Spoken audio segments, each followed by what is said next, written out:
Guys, welcome back to my YouTube channel. അപ്പൊ ഇന്ന് ഞാൻ വന്നിട്ടുള്ളത് after marriage and before marriage. അപ്പോൾ ഈ കഴിഞ്ഞിൽ എനിക്ക് വന്നിട്ടുള്ള കുറച്ച് മികച്ച മാറ്റങ്ങൾ നിങ്ങളുമായിട്ട് ഷെയർ ചെയ്യാൻ വേണ്ടിയിട്ടാണ്. അപ്പോൾ എല്ലാവർക്കും ഇതുപോലെ കുറേ മാറ്റങ്ങൾ വന്നിട്ടുണ്ടാവില്ലേ? കല്യാണത്തിന് മുമ്പ് ഞാനിങ്ങനെ ആയിരുന്നു, കല്യാണം കഴിഞ്ഞിട്ട് ഞാൻ അങ്ങനെ ആയിപ്പോയി, അങ്ങനെ കുറേ മാറ്റങ്ങൾ എല്ലാവർക്കും വന്നിട്ടുണ്ടായിരിക്കും. അപ്പോൾ ഞാനിത് ഷെയർ ചെയ്യുന്നത് ഇത് മാത്രമല്ല, after delivery and before delivery ഇതും ഞാൻ ഷെയർ ചെയ്യുന്നുണ്ട്. അപ്പൊ എന്തായാലും നിങ്ങളുടെ മാറ്റങ്ങൾ എന്റെ വീഡിയോയുടെ അടിയിൽ വന്നൊന്ന് കമന്റ് ചെയ്യാൻ പറഞ്ഞിട്ടുണ്ട്. അപ്പൊ എന്തായാലും നമുക്ക് വീഡിയോയിലേക്ക് കിടക്കാം. അപ്പൊ വീഡിയോ സ്റ്റാർട്ട് ചെയ്യുന്നതിന് മുമ്പ് എനിക്ക് നിങ്ങളോടൊരു കാര്യം പറയാനുണ്ട്. എന്റെ വീഡിയോയിൽ ഒന്ന് ലൈക്ക് ബട്ടൺ ഞെക്കാൻ മറക്കരുത്. അതുപോലെ തന്നെ സബ്സ്ക്രൈബ് ബട്ടൺ ഓടിയുണ്ടല്ലോ, അപ്പൊ അതും കൂടെ ഒന്ന് ഞെക്കിയിട്ട് പോണം കേട്ടോ. എല്ലാവരും വീഡിയോ കാണുന്നുണ്ട്, പക്ഷെ ആരും സബ്സ്ക്രൈബ് ചെയ്യാൻ ആരോട് പറയാൻ ആര് കേൾക്കാൻ. അപ്പൊ എന്തായാലും ഈ വീഡിയോ കാണുന്ന നിങ്ങൾ കുറച്ച് പേരെങ്കിലും നമ്മുടെ ചാനലൊന്ന് സബ്സ്ക്രൈബ് ചെയ്ത് കൂട്ടുമെന്ന് വിചാരിക്കുന്നത്. അപ്പൊ എന്തായാലും നമുക്ക് വൈകിക്കാതെ വീഡിയോയിലേക്ക് കിടക്കാം. അപ്പോ ഇന്നത്തെ നമ്മുടെ വിഷയം എന്താണ്? After marriage and before marriage. Okay, before marriage നമുക്ക് ആദ്യം പറയാം അല്ലേ. ഞാൻ ശരിക്കും കല്യാണത്തിന് മുമ്പ് ഒരു പഴഞ്ചൻ മട്ടായിരുന്നു കേട്ടോ. ശരിക്കും പുറത്തിറങ്ങുമ്പോൾ ഷോളൊക്കെ ഇങ്ങനെ ഇട്ടിറങ്ങണം, അത് ഷോള് നമ്മുടെ ജസ്റ്റ് കവർ ചെയ്ത് നിൽക്കണം. അതുപോലെ പിന്നെ ഹീലിന്റെ ചെരുപ്പിടുന്നത് അഹങ്കാരം, അതായത് എന്താ പറയാ, വലിയ വീട്ടിലെ ആൾക്കാരാണ് അല്ലെങ്കിൽ കുറച്ച് അഹങ്കാരമുള്ള ആൾക്കാരാണ് ഹീലിന്റെ ചെരുപ്പിടുക. കാരണം എൻ്റെ അച്ഛനും അമ്മയെന്നൊക്കെ പറയുമ്പോൾ പഴയ ഒരു കാലഘട്ടത്തിൽ ജീവിച്ചു വന്നുകൊണ്ട് അവരിങ്ങനെയൊക്കെയാണ് ശരിക്കും മനസ്സിലാക്കി വെച്ചിട്ടുള്ളത്. അപ്പം ഞാനും ആ രീതിക്ക് തന്നെയാണ് വളർന്നു വന്നിട്ടുള്ളത്. ഷോളിട്ട് പുറത്തിറങ്ങാതിരുന്നത് നമുക്ക് നാണക്കേടാണ്. ഷോൾ ഇടുമ്പോൾ വൃത്തിക്കിടണം, ഹീലിന്റെ ചെരുപ്പിടാൻ പാടില്ല, ഒരു നോർമൽ പഴയ കാലത്തെ ഒരു കെട്ടുപൂട്ട് ചെരുപ്പൊക്കെ ഇടണം. പിന്നെന്താ, മുടി നടുവില് മാത്രമേ വകയാൻ പാടുള്ളൂ, മുടി പിന്നി മെടഞ്ഞിടണം, ഫ്രണ്ടിലേക്ക് മുടിയിടുന്ന പിള്ളേർ അഹങ്കാരികളാണ്. ഇങ്ങനെയൊക്കെയുള്ള കുറേ സങ്കല്പത്തിൽ ജീവിച്ചു വന്നിരുന്ന ഒരു ആളായിരുന്നു ഞാൻ. ഇതെല്ലാം കഴിഞ്ഞ് ജോലിയൊക്കെ കിട്ടിക്കഴിഞ്ഞപ്പോൾ കുറേയൊക്കെ ഞാൻ മാറിയിട്ടോ. എന്നാലും എനിക്ക് ജോലി സ്ഥലത്ത് നിന്ന് വീട്ടിലേക്കൊക്കെ ലീവ് എടുത്ത് ചെല്ലുന്ന സമയത്തൊക്കെ ഷോൾ ഇങ്ങനെ കവർ ചെയ്യാണ്ട് വെറുതെ ഇടുക, ഷോൾ ഇല്ലാണ്ട് ചെല്ലുക, ഇതൊക്കെ കുറച്ച് പേടിയായിരുന്നു. കാരണം വഴക്ക് പറയും. അങ്ങനെ ഇരിക്കെ പെട്ടെന്നൊരു ദിവസം കല്യാണമൊക്കെ ആയി. അങ്ങനെ കല്യാണം കഴിക്കാനൊക്കെ തീരുമാനിച്ചു. അങ്ങനെ കല്യാണമൊക്കെ നടന്നു. അതൊക്കെ കഴിഞ്ഞ് കുറെ മാറ്റങ്ങളൊക്കെ വന്നിട്ടോ. അത് കഴിഞ്ഞാണ് ശരിക്കും ഈ ഷോൾ ഇടാണ്ട് പുറത്തിറങ്ങാൻ വേണ്ടിയിട്ട് ആദ്യം ശീലിച്ച്, പിന്നെ ഹീലിന്റെ ചെരുപ്പായി. ഈ കഴിഞ്ഞ ദിവസം ഞാൻ പൂജയുടെ മറ്റേ ഇന്റർവ്യൂ ഒക്കെ നടത്തുന്ന ഒരു പൂജയുടെ വീഡിയോ കണ്ടു കേട്ടോ. കാരണം പണ്ടുള്ള അമ്മമാരൊക്കെ പറയും ഷോർട്സ് ഇടാൻ പാടില്ല, ഇല്ലേ ഹെയർ ലോങ് ഹെയർ ആയിരിക്കണം. പക്ഷെ കല്യാണം കഴിക്കുമ്പോൾ പൂജ കംപ്ലീറ്റ് മാറി ചെക്കൻ ഭയങ്കരമായിട്ട് പൂജേനായിട്ട് ഭയങ്കര അറ്റാച്ച്ഡ് ആയിട്ടുള്ളൊരു ചെക്കൻ ആകുന്നത് കൊണ്ട് ബേബി ഞാൻ ബോയ് കട്ട് ചെയ്യണോ അതോ അങ്ങനെ ചെയ്യണോ ഇങ്ങനെ ചെയ്യണോ എന്നൊക്കെ ചെയ്യും. ബേബി അത് നിന്റെ ഇഷ്ടം എന്ന് പറയുന്ന ഒരു സെറ്റപ്പിലേക്ക് വന്നു എന്ന് പറയില്ല. ആ ഒരു സെറ്റപ്പ് തന്നെയാണ് ശരിക്കും ഞാൻ കല്യാണം കഴിഞ്ഞ് കഴിഞ്ഞപ്പോൾ എന്താ പറയാ, ഷോൾ ഇടാണ്ട് ഫസ്റ്റില് പുറത്തിറങ്ങാൻ തുടങ്ങി. അതിനുള്ളൊരു കോൺഫിഡൻസ് വന്നു. പിന്നെ ഹീലിന്റെ ചെരുപ്പൊക്കെ ഇടാൻ തുടങ്ങി. അതൊക്കെ കഴിഞ്ഞ് അപ്പോഴും ലിപ്സ്റ്റിക് ഒക്കെ ഇടാൻ ഇച്ചിരി പേടിയൊക്കെ ഉണ്ട്, എന്നാലും ചെറുതായിട്ടൊക്കെ ഇടുള്ളൂ. പിന്നെ ആദ്യം ചെറുതായിട്ട് ഇങ്ങനെ തൊട്ട് നോക്കി പിന്നെ അത് ചുണ്ട് നിറച്ചായി കണ്ടില്ലേ, ഇപ്പൊ ഇരിക്കണ പോലെ. അപ്പൊ അങ്ങനെ പറഞ്ഞതുപോലെ ഫസ്റ്റിലെ ഷോളൊക്കെ മാറ്റി ടോപ്പും പാൻറ്റും മാത്രമൊക്കെ ആക്കി. ഇതെല്ലാം കഴിഞ്ഞ് പിന്നെ പതിയെ ജീൻസ് ഇടാൻ തുടങ്ങി. പിന്നെ എന്താ പറയാ, ബാക്ക് കവർ ചെയ്തിരിക്കുന്ന ഷർട്ട് മാത്രമേ ജീൻസിന്റെ കൂടെ ടോപ്പായിട്ട് ഇടാൻ പാടുള്ളൂ. അങ്ങനെ കുറെ ചിന്തകളൊക്കെ ഉണ്ടായിരുന്നു. ആദ്യം ബാക്ക് കവർ ചെയ്ത് നിൽക്കുന്നതൊക്കെ ഇങ്ങനെ ഇട്ട് തുടങ്ങി. പിന്നെ അത് വന്ന് ഇപ്പൊ ക്രോപ്പ് ടോപ്പിൽ വരെ ഇട്ട് നിൽക്കുന്നു. അപ്പം അത്രയും വരെയുള്ള ഒരു മാറ്റങ്ങളൊക്കെ സംഭവിച്ചിട്ടുണ്ട്. ഇതൊരു ഭയങ്കര മാറ്റമാണെന്നല്ല പറഞ്ഞത്, എന്നാലും ഇപ്പോഴത്തെ ഓരോ രീതിക്ക് അനുസരിച്ച് ഓരോ പെമ്പിളാരൊക്കെ ഇറങ്ങി കാണുമ്പോൾ നമുക്കൊരു ഒരു രസം തോന്നുമല്ലോ കാണുമ്പോൾ. ചിലരൊക്കെ ഇട്ട് കാണാൻ ഭയങ്കര ഭംഗിയാണ്. അപ്പൊ അത് നമുക്കും കൂടെ അത് ഇട്ട് നോക്കിയാൽ കൊള്ളാമെന്ന് കാണാം. ചിലപ്പോൾ ഭംഗി ഉണ്ടായിരിക്കും, ചിലപ്പോൾ ഭംഗിയില്ലായിരിക്കും. എന്നാലും നമുക്കത് ആഗ്രഹം സാധിക്കാൻ വേണ്ടിയിട്ട് നമ്മുടെ കെട്ടിയ കട്ട സപ്പോർട്ടാണ് കേട്ടോ. പറയാണ്ടിരിക്കാൻ പറ്റൂല. ഇന്ന ഡ്രസ്സ് ഇടണോ, ഇപ്പം വീട്ടിലാണെങ്കിൽ ഇന്ന ഡ്രസ്സ് ഇടണമെങ്കിൽ ഷോളൊക്കെ ഇടാണ്ടിരുന്നെങ്കിൽ ചോദിക്കണം, ഞാനത് ഷോൾ ഇങ്ങനെ ഇട്ടോട്ടെ. കെട്ടിച്ച് വന്നു കഴിഞ്ഞപ്പം അതൊന്നും വിഷയമല്ല, നിനക്ക് വേണമെങ്കിൽ ഇട്ടാൽ മതി, അത്രയേ ഉള്ളൂ. അപ്പൊ അങ്ങനെ ആ ഒരു രീതിയിൽ നിന്ന് മൊത്തത്തിൽ മാറി. ഡ്രസ്സിങ് സ്റ്റൈല്, ഹെയർ സ്റ്റൈല്, കല്യാണം കഴിഞ്ഞ് വന്നിട്ട് നടുവിലൊന്നും മുടി വളരുന്നതായിട്ട് പോലും എനിക്ക് ഓർമ്മയില്ല. പിന്നെ കംപ്ലീറ്റ് ചെരിച്ച് വകയിലായി, പിന്നെ പൊക്കിക്കെട്ടായി, പോണിട്ടയിലായി, അങ്ങനെ കംപ്ലീറ്റ് മാറി. Hair style, lipstick, dressing style, കണ്ണെഴുതുന്നത്, കണ്ണൊക്കെ വാലിട്ട് എഴുതും. പുരുകമൊക്കെ എടുക്കാൻ തുടങ്ങിയത് ശരിക്കും പറഞ്ഞാൽ കല്യാണമൊക്കെ കഴിഞ്ഞിട്ടാണെന്ന് തോന്നുന്നു. ചൊവ്വൈകുന്നേരമൊക്കെ എടുക്കാൻ തുടങ്ങിയത്. കാരണം അതുവരെയൊക്കെ വഴക്കൊക്കെ കേൾക്കുമായിരുന്നു.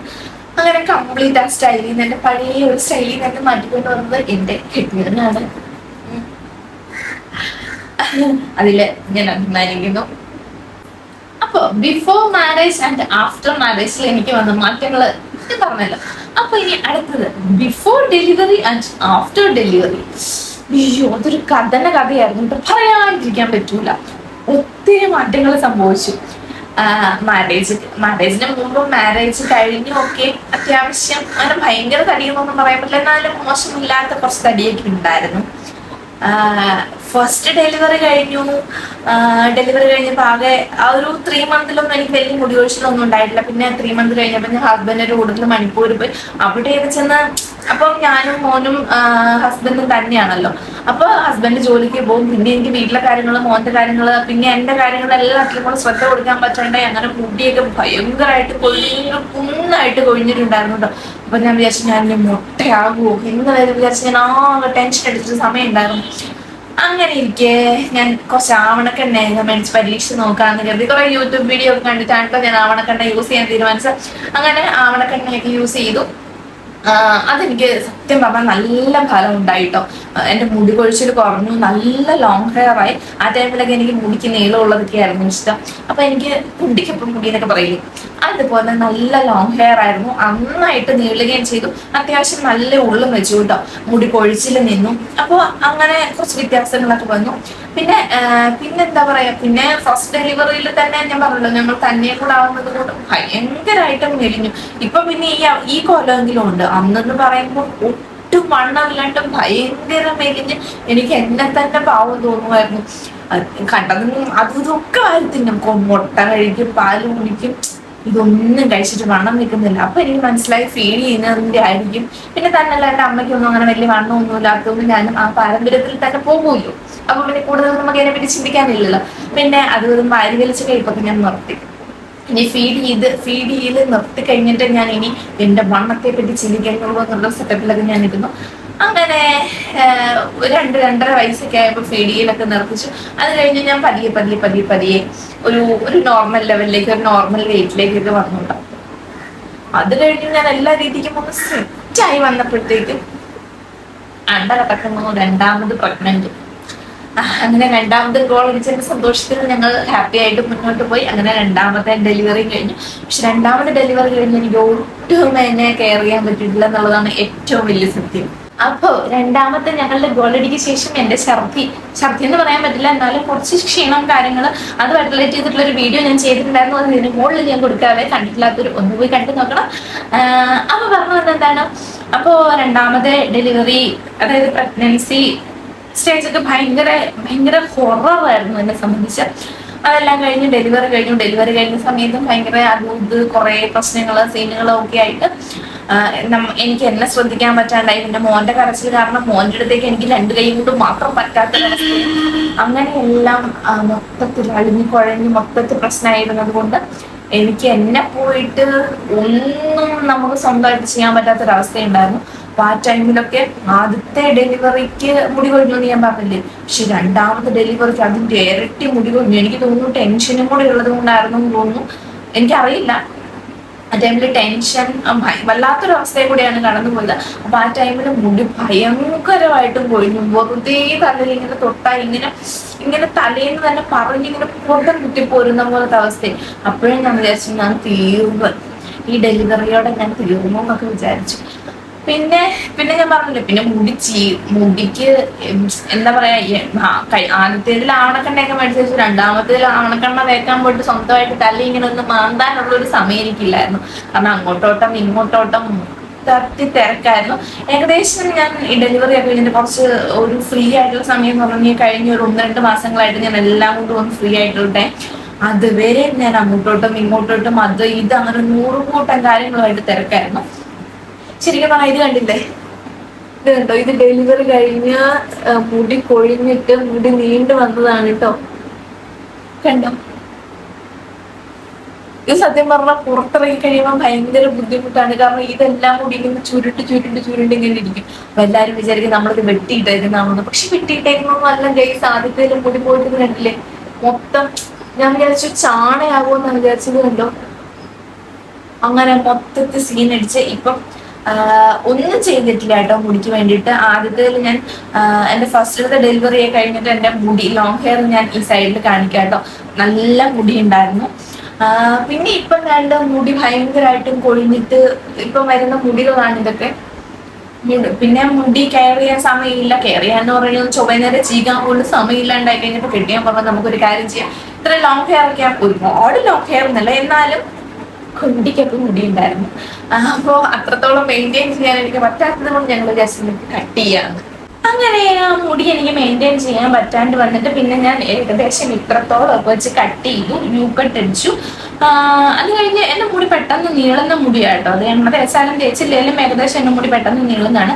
പിന്നെ ഏതാണ്ട് കുഞ്ഞിനൊരു 3 മാസമൊക്കെ ഉള്ളപ്പോഴാണെന്ന് എനിക്ക് തോന്നുന്നു ഞാൻ ആദ്യം കട്ട് ചെയ്തത്. പിന്നെ അത് കഴിഞ്ഞു ഞങ്ങൾ ഇപ്പൊ ഒരു 2-3 മന്ത് മുന്നേ വീണ്ടും കട്ട് ചെയ്തു. കാരണം ഈ മുടിയൊക്കെ ഇങ്ങനെ നിൽക്കുന്നത് കൊണ്ട് ഇതെല്ലാം വളർന്ന് താഴെ വരെ എത്തണമെങ്കിൽ കുറച്ചേറെ സമയം ഇരിക്കും. അതുകൊണ്ട് ഞാൻ വിചാരിച്ചു വെറുതെ ഇങ്ങനെ റിസ്ക് എടുക്കുന്നത്, ഇതെല്ലാം കൂടെ നീണ്ടു വന്നിട്ട് പതുക്കെ നമുക്ക് മൊത്തത്തിൽ നീട്ടാമെന്ന് വിചാരിച്ചു. പിന്നെ തന്നെയല്ല എനിക്ക് അത്ര ലോങ് ഹെയറിനോടൊന്നും ഇപ്പൊ താല്പര്യമില്ല. ഇപ്പൊ എല്ലാവരും കിട്ടുന്ന പോലെ പോണിറ്റെയിലൊക്കെ മണ്ടിയിൽ പൊക്കി കെട്ടി വിരിച്ചിടാനൊക്കെയാണ് താല്പര്യം. ഓരോ സമയത്ത് മനുഷ്യന് ഓരോ ആഗ്രഹമല്ലേ അല്ലേ. അപ്പോ ഇതൊക്കെയാണ് എൻ്റെ ഫസ്റ്റ് ഡെലിവറിക്കും സെക്കൻഡ് ഡെലിവറിക്കും വന്ന മാറ്റം. ഫസ്റ്റ് ഡെലിവറിക്ക് എൻ്റെ മുടിയൊക്കെ പോയെങ്കിൽ ഞാൻ പറഞ്ഞില്ലേ, ഞാനത് ഓക്കെ ആക്കി ഒന്ന് സെറ്റ് ചെയ്ത് കൊണ്ടുവന്നിരുന്നു. പക്ഷെ സെക്കൻഡ് ഡെലിവറിക്ക് എനിക്ക് അതിന് അത്രത്തോളം സമയമൊന്നും കിട്ടിയില്ല. പിന്നെ ഞാൻ അതിന് അത്ര ഇമ്പോർട്ടൻസ് കൊടുത്തുമില്ല എന്നുള്ളതാണ് സത്യം. കാരണം വേറെ കുറേ കാര്യങ്ങളുമായിട്ട് തിരക്കായിപ്പോയി. അപ്പം ഇപ്പം ഈ മുടി ഇങ്ങനെയൊക്കെ എത്തി നിൽക്കുന്നു, വലിയ കുഴപ്പമില്ല, വലിയ മോശമില്ലാണ്ടൊക്കെ ഇരിക്കുന്നു. ഉള്ള വെളിച്ചെണ്ണയൊക്കെ തേച്ച് വൃത്തിയായിട്ട് വെക്കുന്നു. അങ്ങനെയൊക്കെയാണ് എൻ്റെ after delivery and before delivery അത് തമ്മിലുള്ള ഒരു വ്യത്യാസം. പിന്നെ ഡെലിവറിക്ക് മുമ്പെന്ന് പറയുമ്പോൾ അത്യാവശ്യം വണ്ണം ഉണ്ടായിരുന്നു. ഡെലിവറി കഴിഞ്ഞ് കഴിഞ്ഞപ്പോൾ അത്യാവശ്യം നന്നായിട്ട് മെലിഞ്ഞിട്ടുണ്ട്. ഞാൻ ഇങ്ങനെയൊക്കെ ഇരിക്കുന്നത് കൊണ്ടിട്ടാണ്. ഇങ്ങനെയൊക്കെ ഇരുന്ന് കഴിഞ്ഞാൽ കണ്ടോ, കെട്ടിയവനോട് പറഞ്ഞാൽ കെട്ടിയവൻ പറയും കുഴപ്പമില്ല, നിനക്ക് 2 എല്ല് കൂടുതലല്ല, അതുകൊണ്ട് ആ എല്ലാണ് ഈ പൊങ്ങി നിൽക്കുന്നതെന്ന് പറയും. പക്ഷേ എന്തില്ല, ഫീഡ് ചെയ്ത് കഴിഞ്ഞാൽ ഏകദേശം ഒരു ഫീഡ് ചെയ്യലൊക്കെ നിർത്തുമ്പോൾ ഒന്ന് നോർമൽ ലെവലിലേക്ക് വരും. ആദ്യം അങ്ങനെയായിരുന്നു, അപ്പൊ രണ്ടാമതും അങ്ങനെ ഒരു ലെവലിലേക്ക് എത്തിക്കണം. അപ്പം ഇതൊക്കെയാണ് എൻ്റെ ജീവിതത്തിൽ after marriage and before marriage, after delivery and before delivery. അപ്പോൾ ഈ ഒരു 2 സ്റ്റേജിലും വന്നിട്ടുള്ള വ്യത്യാസങ്ങൾ ഇതൊക്കെയാണ്. അപ്പം എന്നെപ്പോലെ തന്നെ എല്ലാവർക്കും ഇതുപോലെ കുറെ വ്യത്യാസങ്ങളൊക്കെ വന്നിട്ടുണ്ടാവില്ലേ. ചിലർ നല്ല തടിക്കും. എൻ്റെ കുറെ ഫ്രണ്ട്സ് ഒക്കെ ഉണ്ടായിരുന്നു, ഡെലിവറി കഴിഞ്ഞ് നല്ല തടിച്ചു. പക്ഷെ ഞാൻ നേരെ ഓപ്പോസിറ്റ് ഇങ്ങനെ വന്നു. അപ്പോൾ എല്ലാവരും ഒരേപോലെ ആയിരിക്കണം എന്നില്ലല്ലോ. അപ്പോൾ കുറെ പേര് തടിക്കും, കുറെ പേര് മെലിയും, കുറെ പേർക്ക് മുടി ഉണ്ടാകും, കുറെ പേരുടെ മുടി പോകും. അങ്ങനെ എല്ലാവർക്കും പല പല വ്യത്യാസങ്ങളാണ്. അപ്പൊ എനിക്ക് വന്നിട്ടുള്ള വ്യത്യാസങ്ങൾ ഇതൊക്കെയാണ്. അപ്പം നിങ്ങൾക്ക് വന്നിട്ടുള്ള ചെറിയ ചെറിയ മാറ്റങ്ങൾ എന്തൊക്കെയാണെന്ന് ഒന്ന് കമന്റ് ചെയ്യണം. അതുപോലെ തന്നെ എനിക്ക് ആഫ്റ്റർ ഡെലിവറി ആൻഡ് ബിഫോർ ഡെലിവറിക്ക് വന്നിരിക്കുന്ന പ്രധാന ഒരു മാറ്റം പല രാത്രികളിലും ഉറക്കമില്ല എന്നുള്ളതാണ്. ഇവിടെയൊക്കെ ഡാർക്ക് സർക്കിൾസ് ഒക്കെ വരാൻ തുടങ്ങിയിട്ടുണ്ടായിരുന്നു. എങ്ങനെയൊക്കെയോ തന്നെ മാഞ്ഞു പോകുന്നുണ്ട്. എന്താ പറയാ, ഇപ്പം കുറെ ആയിട്ട് പിന്നെ ഉറങ്ങുന്നുണ്ട്. കുഞ്ഞൻ രണ്ടാമത്തെ കുഞ്ഞനൊക്കെ ഉണ്ടായ സമയത്ത് രാത്രിക്കൊന്നും ഉറങ്ങാനേ പറ്റുന്നില്ലായിരുന്നു. അവൻ രാത്രി എണീറ്റിരുന്ന് മാക്കെന്ന് പറഞ്ഞിട്ട് 4 മണിക്കൂറും കരയുമായിരുന്നു. അങ്ങനെ കുറെ ഉറക്കങ്ങളൊക്കെ പോയി കണ്ട ഇതിലൊക്കെ ഡാർക്ക് സർക്കിൾസ് ഒക്കെ വന്ന് ഒരു മാതിരി ആയിട്ടുണ്ടായിരുന്നു. എനിക്ക് എന്നെ കാണുമ്പോൾ തന്നെ തോന്നുന്നു ഒരുമാതിരി ചത്തിരിക്കുന്ന അവസ്ഥ. അങ്ങനെയായിരുന്നു. എന്നാലും ഇപ്പൊ കുറെയൊക്കെ ഓക്കെ നോർമലായിട്ട് വന്നിട്ടുണ്ട്. അപ്പോ എല്ലാ അമ്മമാർക്കും ഈ കഥയൊക്കെ തന്നെ ആയിരിക്കും പറയാനുള്ളത്. ഉറങ്ങാൻ പറ്റുന്നില്ല. പണ്ടൊക്കെ എവിടെയെങ്കിലും വാലിട്ട് കണ്ണെഴുതിക്കൊണ്ടിരിക്കുന്നത് ഞാനിപ്പം വെറുതെ മുഖം കഴുകി മുടി മാരി കിട്ടി ഒറ്റ ഓട്ടാ. എങ്ങോട്ടാ, സമയം വേണ്ടേ ഒരുങ്ങാൻ. എല്ലാ അമ്മമാരുടെ അവസ്ഥ ഇതൊക്കെ തന്നെയാണെന്ന് എനിക്കറിയാം. പിന്നെ ഞാൻ എന്റെ വിഷമം അങ്ങോട്ട് പറഞ്ഞോണ്ടേയുള്ളൂ. എന്തായാലും ഇപ്പം എല്ലാ രീതിക്കും ഹാപ്പി ആയിട്ടിരിക്കുന്നു. അത് തന്നെ വലിയ സന്തോഷം. കുറച്ചും കൂടി ഇല്ലെങ്കിൽ എന്താ, എന്നാലും ഇല്ല അഴികൊന്നും ഇല്ലാട്ടോ. എന്നാലും ഏകദേശമൊക്കെ എല്ലാം ഒന്ന് ഓക്കെ ആയിട്ട് വന്നിട്ടുണ്ട്. ഹെൽത്ത് ഒന്ന് ഓക്കെ ആയിട്ട് വന്നിട്ടുണ്ട്. മക്കൾസ് എല്ലാം സുഖമായിട്ടിരിക്കുന്നു, ഞാനും സുഖമായിട്ടിരിക്കുന്നു, എന്റെ കെട്ടിയവനും സുഖമായിട്ടിരിക്കുന്നു. അവൻ സുഖമായിട്ടിരിക്കുന്നത് കൊണ്ടാണ് ഞങ്ങൾ ഇത്രയും സുഖത്തിലായിട്ടിരിക്കുന്നത്. അപ്പൊ എന്തായാലും ഇത്രയും കേട്ടോ ഇന്നത്തെ നമ്മുടെ വീഡിയോ. എനിക്ക് വന്നിട്ടുള്ളൊരു വലിയ ചേഞ്ച് എന്ന് പറഞ്ഞാൽ കല്യാണത്തിന് മുമ്പും ഡെലിവറിക്ക് ശേഷമൊക്കെ എനിക്ക് വന്നിട്ടുള്ള കുറച്ച് ചേഞ്ചസ് ഇതൊക്കെയാണ്. അപ്പൊ എന്തായാലും നിങ്ങൾക്ക് ഇതുപോലുള്ള ചെറിയ ചെറിയ ചേഞ്ചസ് എല്ലാവർക്കും വന്നിട്ടുണ്ടാവും എനിക്കിടെ. അപ്പം നിങ്ങൾക്ക് വന്നിട്ടുള്ള ചെറിയ ചെറിയ മാറ്റങ്ങൾ എന്താണെന്ന് കമന്റ് ബോക്സിൽ ഒന്ന് പറയണമെങ്കിൽ. അതുപോലെ തന്നെ നമ്മുടെ വീഡിയോ കാണുന്ന എല്ലാവരും ഒന്ന് സപ്പോർട്ട് ചെയ്യാൻ മറക്കരുത്. അപ്പൊ നെക്സ്റ്റ് വീഡിയോ കാണാൻ എല്ലാ കുട്ടികൾക്കും ബൈ.